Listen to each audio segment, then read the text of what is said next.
Hello guys, welcome to maths academy. और video को शुरू करने से पहले अगर आपने हमारे चैनल को अभी तक सब्सक्राइब नहीं किया है तो प्लीज़ सब्सक्राइब कर दीजिए और बेल आइकन दबा दीजिए। चलिए, तो पहला सवाल आपकी स्क्रीन पर आ चुका है और ये हमारा टाइप 1 का क्वेश्चन है जिसको हम कहते हैं लेटर कोडिंग। क्या बोलते हैं? Letter coding. जिसमें आपको क्या दिया हुआ है, देखिए क्वेश्चन पढ़िए। The word run is coded as S V O, मतलब आर यू एन को हम कोड भाषा में क्या लिखते हैं? S V O. तो हमें एल ए वाई का कोड फाइंड आउट करना है। चलिए शुरू करते हैं। जब मैं आर यू एन को रन को मैं कोड भाषा में क्या लिखता हूँ? S V O. मतलब जब आर से आप एस पर जा रहे हो, आर से आप एस पर जा रहे हो तो +1 हो रहा है। यू से आप वी पर जा रहे हो +1 हो रहा है। एन से आप ओ पर जा रहे हो +1 हो रहा है। जब आप आर से एस पर जा रहे हो तो आर से एस पर गए, आर की प्लेस वैल्यू 18, एस की 19 +1, यू की प्लेस वैल्यू 21, वी की 22 +1, एन की प्लेस वैल्यू 14, ओ की 15 +1। तो हर जगह यहाँ पे +1 हो रहा है। तो सिमिलरली हम जब ले की फाइंड आउट करेंगे तो एल ए वाई, तो जब हम एल से +1 करेंगे मतलब 12 में एक प्लस किया 13, 13 किसकी प्लेस वैल्यू? एम की। तो जब हम ए से +1 करेंगे तो ए से बी पर, वाई से सिमिलरली +1 करेंगे 25 और एक 26 जेड की। तो हमारा आंसर क्या हो जाएगा? M B Z. ये हमारा ले का कोड भाषा में आंसर हो जाएगा। चलिए ये भी सिमिलर क्वेश्चन है। In a certain code Delhi is written as C D K G H, how is suspect written in code. तो हम यहाँ क्लियरली देख सकते हैं कि जब Delhi each letter is moved 1 step backward, मतलब डी में से डी की प्लेस वैल्यू 4, सी की 3 -1, ई की प्लेस वैल्यू हमारी कितनी है? ई की प्लेस वैल्यू हमारी होती है 5 और हम जा रहे हैं डी पे। उसको कोड में क्या लिख रहे हैं? डी 5 4 -1। तो यहाँ आप क्लियरली देख सकते हैं कि हर जगह -1 हो रहा है, चाहे वो बात हो एल से के की, 12 से 11, ठीक है, आई से एच या फिर एच से जी, कुछ भी हो, यहाँ हर जगह -1 हो रहा है। तो सिमिलरली जब हम सस्पेक्ट की निकालेंगे तो S U S P E C D, यहाँ सब में से -1 करेंगे। तो जब एस से -1 करेंगे तो एस की प्लेस वैल्यू हमारी कितनी होती है? 19, -1 किया 18, 18 हमारी किसकी प्लेस वैल्यू? आर की। सिमिलरली यू की प्लेस वैल्यू में से -1 करेंगे मतलब 21 - 1 20, आर टी। एस से वापस -1 आर, पी से -1 ओ, ई से डी, सी से बी और टी से 1। चलिए, तो हमारा सस्पेक्ट का कोड क्या हो जाएगा? RTRODBS। चलिए नेक्स्ट सवाल। तो ये भी लेटर कोड का ही सवाल है, पर इसमें क्या होता है, जो आपका शब्द है उसी के लेटर्स को अदला बदली करके कोड लिखा जाता है। तो यहाँ आप देख पा रहे हो, इन अ सर्टेन कोड करेज को क्या लिखता हूँ मैं? UOCREGA। किसी कोडिंग भाषा में करेज को ये कोड में लिखा जाता है UOCREGA। तो मैं जर्नल को कैसे लिखूँगा? तो यहाँ आप देखो, तो यहाँ हम देख पा रहे हैं COURAGE को जब मैं कोडिंग भाषा में लिखता हूँ तो C और U को रिप्लेस कर देता हूँ और ओके है जैसे का जैसे रहने देता हूँ, ठीक है। और R को मैं छोड़ देता हूँ, A और E को वापस रिप्लेस कर देता हूँ। मतलब हो क्या रहा है, सिमिलरली 2 4 और 6 वाले नंबर्स को ऐसे का ऐसे रखा है और बाकी सबको एक्सचेंज कर दिया है। तो चलिए जब हम इसको सॉल्व करेंगे, पहले हम करेज में क्या कर रहे थे, जो ओड पोजीशंस वाले हैं जैसे सी और यू को हमने आपस में इंटरचेंज कर रहे थे, ठीक है। सिमिलरली अगर हम यहाँ जर्नल का देखेंगे तो जर्नल में हम क्या करेंगे कि ओड पोजीशंस वालों को बदल देंगे, ठीक है। जर्नल में जे और यू को बदल देंगे, मतलब हमारा UOJ, ठीक है। आर को है जैसे का जैसे रखना है, एन और एल को वापस से बदल देना है। तो LAN ये हमारा इसका कोड हो जाएगा, कोडिंग भाषा जो हमारा करेज का हम जो लिख रहे थे UOCREGA। तो जर्नल को हम कोड भाषा में क्या लिखेंगे? UOJRAAN, ठीक है। बहुत ही आसान है, बहुत ही सिंपल है, बस आपको अपना थोड़ा सा दिमाग लगाना है। आगे चलिए नेक्स्ट टाइप पर बढ़ते हैं। ऐसे सवालों में क्या होता है कि हम जो हमारा लेटर है उसको किसी नंबर के रूप में डिनोट करते हैं, नंबर वाली कोडिंग भाषा में डिनोट करते हैं। जो जैसे यार डी को 4 के रूप में लिखा गया है, मतलब डी की प्लेस वैल्यू क्या है? 4, इसलिए हमने डी लिखा है। तो ये हमारा कोड पकड़ में आ चुका है सिमिलरली जब हम कवर को 63 लिखते तो कवर में सी की प्लेस वैल्यू 3, ओ की 15, वी की 22, ई की 5, आर की 18, इन सबको ऐड किया तो 63 आया। मतलब हमने इस वर्ड के सारे लेटर्स की प्लेस वैल्यू का क्या किया है, सम किया है। तो सिमिलरली जब हम बेसिस का फाइंड आउट करेंगे तो बी की प्लेस वैल्यू होती है हमारी 2, ए की 1, एस की 19, आई की 9 और वापस एस की 19। तो जब हम इनका एडिशन करेंगे तो 19 और 19 होते हैं मेरे 38, 38 में मैंने 3 ऐड किए 41, 41 और मैंने 9 ऐड किए तो मेरा आंसर आ जाएगा 50। बेसिस को मैं इस कोडिंग भाषा में मेरा क्या लिखूँगा, 50। बहुत आसानी से इस क्वेश्चन को भी हल कर लिया है। चलिए अगले सवाल पर बढ़ते हैं। चलिए यहाँ एक सवाल दिया हुआ है, in a given code sister को मैं किस कोड में लिखता हूँ, 535301। अंकल को मैं कोड में लिखता हूँ इस वाले में 84670। बॉय को मैं लिखता हूँ 129।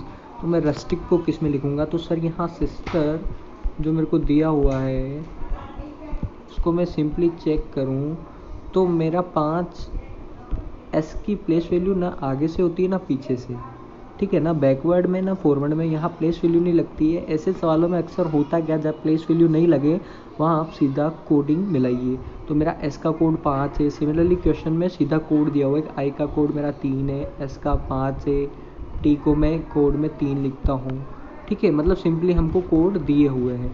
तो जब मैं बात रस्टिक की करूँगा, ठीक है, चलिए जब मैं बात रस्टिक की करूँगा तो RUSTIC, तो मुझे क्वेश्चन में से ही कोड उठाने हैं। जब मेरा आर का मैं कोड देखूँ तो ये सिस्टर के एंड में आर है, इसका कोड मेरा क्या है 1, तो मतलब आर की जगह मेरा क्या आएगा 1। और सिंपली हम ऑप्शन चेक करूँ तो एक ही स्थान है ये जहाँ 1 से मेरा ऑप्शन शुरू हो रहा है, तो मेरा दूसरा ऑप्शन सही हो जाएगा, ठीक है। और मैं आपको पूरा करके भी बता देता हूँ। तो यू को मैं क्या लिखता हूँ 8, देख रहे हैं अंकल में।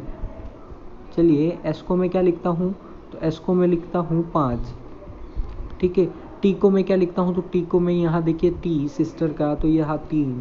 आई को मैं क्या लिखता हूँ, तो सिस्टर का आई यहाँ में 3, ठीक है। और सिमिलरली सी को मैं क्या लिखता हूँ, तो अंकल में ये सी आ रहा है, इसको मैं क्या लिख रहा हूँ, तो 6 लिख रहा हूँ।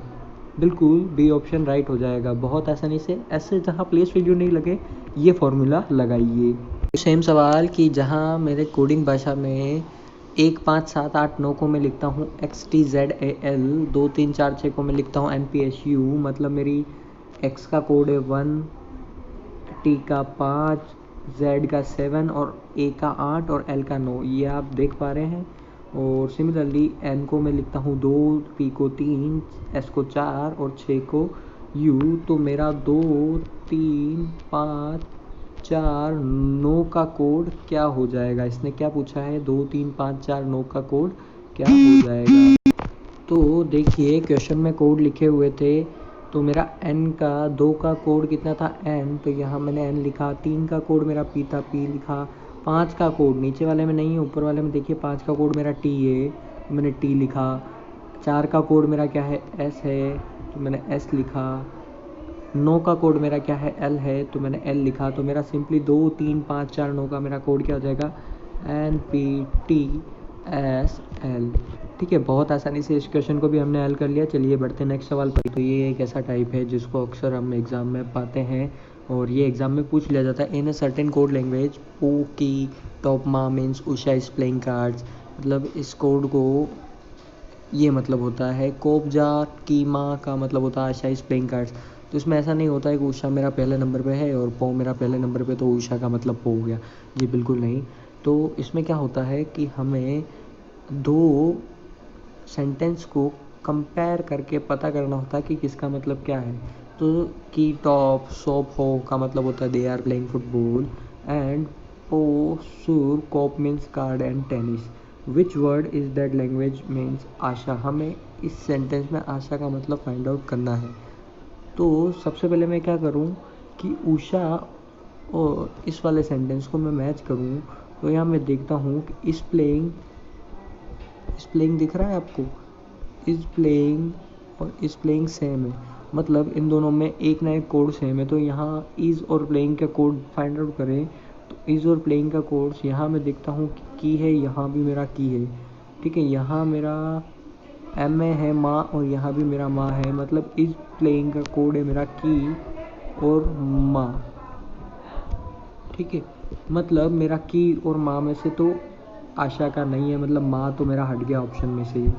तो चलिए अगली बार मैं जब ट्राई करूँगा तो अगला मैं किसका ट्राई करता हूँ, अगला मैं देखता हूँ दे आर प्लेइंग फुटबॉल। मतलब अब मुझे प्लेइंग का भी फाइंड आउट करना है। प्लेइंग का मेरा की माँ में से नहीं है, मतलब प्लेइंग का मुझे छोड़ देना है। अब मैं फाइंड आउट करता हूँ, तो यहाँ मैं देखूँगा कि कार्ड और टेनिस का भी दिया हुआ है। तो मैं अगर कार्ड और टेनिस का देखूँ तो कार्ड एंड टेनिस में ऊपर वाले से इसको मिलाऊँ, पहले कार्ड्स वाले से मिला देता हूँ। ठीक है, उषा इज़ प्लेइंग कार्ड्स। तो कार्ड्स यहाँ मुझे एक ही चीज़ कॉमन मिलेगी, तो वो चीज़ मुझे कॉमन क्या मिल रही है, पो। ठीक है, मतलब मेरा कार्ड्स का जो है वो पो हो गया। और टेनिस का मैं चेक करूँ तो आशा इज़ प्लेइंग टेनिस, यहाँ मेरा मिल रहा है मुझे कॉप। ठीक है, कॉप और पो। ठीक है, अब मेरा कॉप भी कैंसिल हो चुका है। अब मैं बात करूँ तो मुझे आशा का फाइंड आउट करना है। ठीक है, जिसमें से मेरा इज़ प्लेइंग का है कीमा और कोप है मेरा किसका, कोप मेरा किसका है, टेनिस का। तो बचा क्या मेरा पास, जे ए, जो कि मेरा किसका हो जाएगा, आशा का। बिल्कुल इजी, समझ में आया, बहुत आसानी से हमने फाइंड आउट कर लिया है। पहले हमने क्या किया था, फर्स्ट सेंटेंस और सेकंड सेंटेंस को देखा था, जिसमें हमने इज़ प्लेइंग के कोड फाइंड आउट कर लिए थे, इज़ और प्लेइंग के। फिर हमने सेकंड सेंटेंस को लिया था और हमने मिलाया था किससे, फोर्थ सेंटेंस से। ठीक है, जिसमें हमें कार्ड्स और टेनिस को फाइंड आउट कर लिए थे। ठीक है, तो बच्चा मेरा आशा ही, इसमें इज़ प्लेइंग और टेनिस का हमका पता चल गया, तो बच्चा मेरा आशा ही, और आशा का मेरे को क्या मिल गया, जे ए। मेरा फर्स्ट ऑप्शन जो है राइट हो जाएगा। चलिए तो अब हम बात करेंगे सबसे डिफ़िकल्ट टाइप की, जो अक्सर पूछा जाता है। डिफ़िकल्ट मानने वालों के लिए, लेकिन अगर आपको एक बार कंसेप्ट समझ आ गया तो बिल्कुल ईजी है। तो यहाँ क्या हुआ होता है कि कुछ शब्दों के हमको क्या दिए होते हैं, कोड दिए होते हैं। इस क्वेश्चन के नीचे 3-4 क्वेश्चन आपको लगातार दे दिए होते इसी कंडीशंस पर बेसिस। ठीक है, ये कोड दिए हुए हैं और यहाँ कुछ कंडीशंस दी हुई है। चलिए कंडीशंस पढ़ते हैं। If the first digit is odd, मतलब कोई नंबर दिया हुआ है, उसका फर्स्ट डिजिट ऑड है और लास्ट डिजिट इवन है। मतलब ऑड मतलब हमारा विषम है और इवन मतलब हमारा सम संख्या है। तो फर्स्ट और लास्ट डिजिट के कोड को हम क्या कर देंगे, इंटरचेंज कर देंगे। ठीक है, if the both the first and last digit are even, मतलब फर्स्ट वाला हमारा सम है और लास्ट वाला भी सम है, तो दोनों के कोड है जैसे के जैसे रहेंगे, मतलब किसी को बदलना नहीं है। और अगर मेरा फर्स्ट और लास्ट दोनों ही क्या होंगे, दोनों के दोनों मेरे विषम संख्याएं होंगे, तो दोनों के मैं कोड क्या कर दूंगा, डॉलर। ठीक है, दोनों के मेरे कोड क्या हो जाएंगे, बोथ आर टू बी, दोनों के कोड मेरे डॉलर हो जाएंगे। ठीक है, तो चलिए इसके इनके क्वेश्चंस पर बढ़ते हैं। चलिए तो इसके अंतर्गत पहला सवाल आपकी स्क्रीन पर, what is the code of 671254। तो अगर मैं 671254 की बात करूँ तो मेरी यहाँ 6 क्या है, इवन है, और 4 क्या है, इवन है। मतलब दोनों ही सम संख्या है, मतलब आगे फर्स्ट और लास्ट डिजिट मेरी सम संख्या है।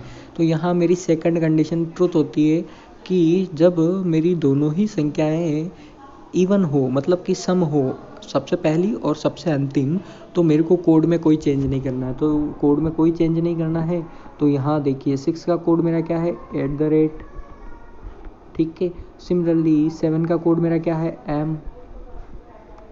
ठीक है, देखें @m। 1 का कोड मेरा क्या है, ए। 2 का कोड मेरा क्या है, सी। ठीक है, 5 का कोड मेरा क्या है, पी। और 4 का कोड मेरा क्या है, %।